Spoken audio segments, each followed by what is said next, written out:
নমস্কাৰ আপোনালোক সকলোকে জব আৰু কেৰিয়াৰ টিভিৰ অন্য এটি ইনফৰমেটিভ ভিডিঅ'লৈ স্বাগতম জনাইছোঁ। আজি যদি আপোনালোকে মোৰ চেনেলটো প্ৰথমবাৰৰ বাবে ভিজিট কৰিছে তেন্তে ছাবস্ক্ৰাইব কৰি দিব। এই চেনেলটোত মই জব আৰু কেৰিয়াৰৰ বিষয়ে সকলো ধৰণৰ আপোনালোকক আপডেট দিম। আজিৰ ভিডিঅ'টোত মই আপোনালোকক জনাম এটা খুব সুন্দৰ জব অপৰচুনিটিজ বিষয়ে। ভিডিঅ'টো শেষলৈকে চাই থাকিব, ক'ত ওলাইছে, কি আৰ্হতা লাগিব, কিমান দৰমহা পাব, সকলোবিলাক মই জনাম।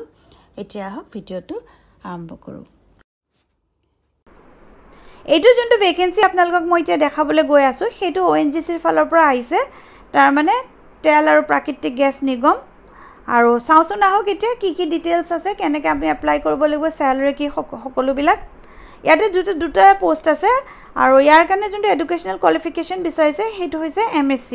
আপোনালোকে এইটো অনলাইন এপ্লাই কৰি দিব পাৰিব।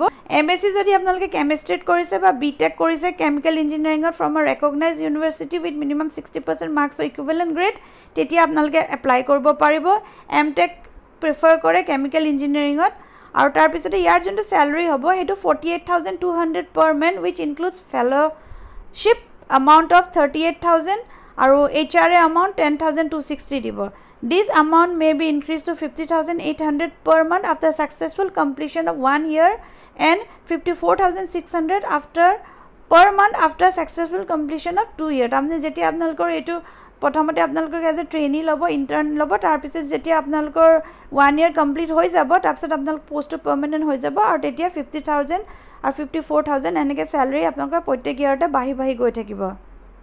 আৰু লগতে কৈছে one time annual incentive of 2 months fellowship amount will also' be given to the outstanding পাৰফৰ্মাৰ্ছ।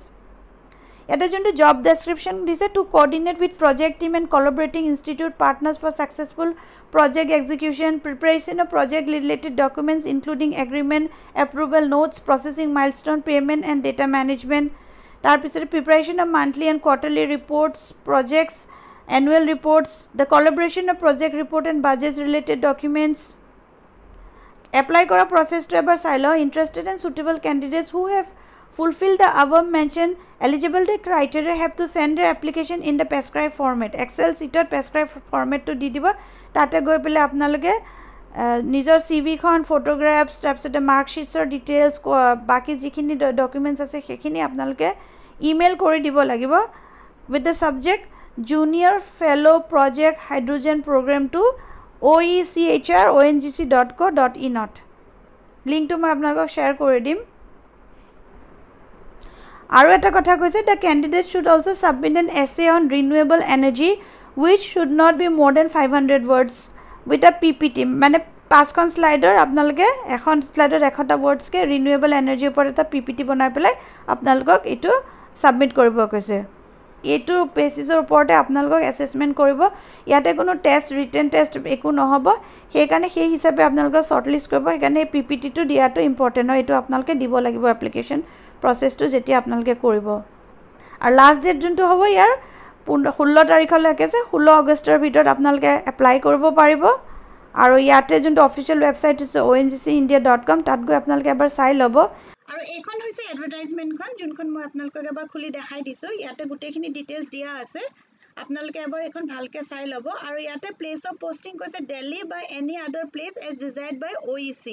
আৰু চেলাৰীটো অলৰেডি কৈছে 48,260 হ'ব।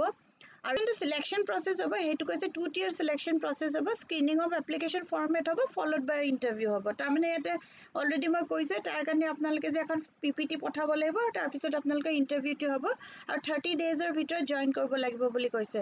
এইটো এটা ভাল অপৰচুনিটি হয়। দিল্লী বা GCC যিহেতু চাকৰি, ভালেই চাকৰি, সেইকাৰণে আপোনালোকে এপ্লাই কৰি দিব পাৰে যদি আপোনালোকে এলিজিবল হয় আৰু ইণ্টাৰেষ্টেড হয়। আৰু এইখন এপ্লিকেশ্যনৰ ফৰ্মখন দিছে, যোনখন আপোনালোকে ফিল কৰি পেলাই ইয়াতে এপ্লিকেশ্যন প্ৰচেছটো কৰিব লাগিব। এইখন ইমেইল কৰি দিব লাগিব, এইখিনি আপোনালোকে গোটেইখিনি ফিল আপ কৰি পেলাই। নেক্সট আৰু এটা ভেকেঞ্চি ওলাইছে, সেইটো মই আপোনালোকক একেবাৰে দেখাই দিছোঁ। সেইটো ONGC ফালৰ পৰা আহিছে আৰু ইয়াৰ কাৰণে এটা পোষ্ট আছে প্ৰজেক্ট এছ'চিয়েট। ইয়াৰ কাৰণে MSc বা ইকুইভেলেণ্ট ইন মাইক্ৰ'বায়'লজি, বায়'টেকনলজি আৰু 6 years অফ এক্সপিৰিয়েঞ্চ বিচাৰিছে বায়' এনাৰ্জি ডমেইনত। এইখিনি হ'ল জব ডেছক্ৰিপশ্যন, হ'ল planning and preparation for implement of the develop process in oil well এনেকৈ দিছে। আৰু ইয়াতে যোনটো পষ্টিং হ'ব সেইটো ডেৰাডুনৰ কাৰণে আছে। আৰু যোনটো চেলাৰী ইয়াতে কৈছে 11.88 lakhs per annum The CTC may enhance to 13.6 lakh per annum. পিছত এটো increase হৈ যাব আপোনালোকৰ আৰু যোনটো ইয়াতে যোনটো সিলেকশন প্ৰসেস হ'ব 2-tier সিলেকশন প্ৰসেস হ'ব screening of application format followed by interview of shortlisted candidate আৰু 30 days পিছত এটো আপোনালোকে 30 days ভিতৰত এটোটো আপোনালোকে জয়েন কৰিব পাৰিব interested candidate may visit the website এটো website যাই পেলাই for further details for activities on ONGC Energy Center যদি আপোনালোকে ইন্টারেস্টেড আৰু এলিজিবল হয় তেন্তে এই পোষ্ট কিটাৰ কাৰণে আপোনালোকে এপ্লাই কৰি দিব পাৰিব ফৰমেট যোনটো প্ৰেসক্ৰাইব ফৰমেট আছে মই এই তলত আছে মই এখন আপোনালোকক দেখাই দিম in Excel sheet along with latest photographs and CV copies of latest mark sheets and provisional final degree of the qualifying examination experience certificate etc by email with the subject project associate biotechnology project আৰু এটো এড্ৰেছত পঠাব লাগিব oechr.ongc.co.in আৰু last date হ'ব এটো 7 আগষ্টৰ ভিতৰত আপোনালোকে এপ্লাই কৰিব লাগিব আৰু ইনকমপ্লিট এপ্লিকেশন আৰু যদি হয় তেন্তে আপোনালোকক কনসিডাৰ নকৰিব এখন মই এবাৰ দেখাই দিছো এখন হল এপ্লিকেশন ফৰ্মখন ফৰমেটটো আছে যদি আপোনালোকে এই পোষ্ট গিটাৰ কাৰণে এলিজিবল আৰু ইন্টাৰেস্টেড হয় তেন্তে আপোনালোকে এপ্লাই কৰি দিব পাৰিব আৰু যদি আপোনালোকে ভিডিওটো হেল্পফুল পাইছে তেন্তে লাইক এটা কৰি দিব আৰু যদি আপোনালোকৰ মাজত কোনোবা বন্ধু বান্ধৱী বা পৰিয়ালৰ কোনোবা আছে যোনে এই জব গিটাৰ কাৰণে এলিজিবল হ'ব তেওঁলোকৰ লগতো আপোনালোকে ভিডিওটো শেয়াৰ কৰি দিব পাৰিব এটা নতুন ভিডিও লৈ লগ পাম ধন্যবাদ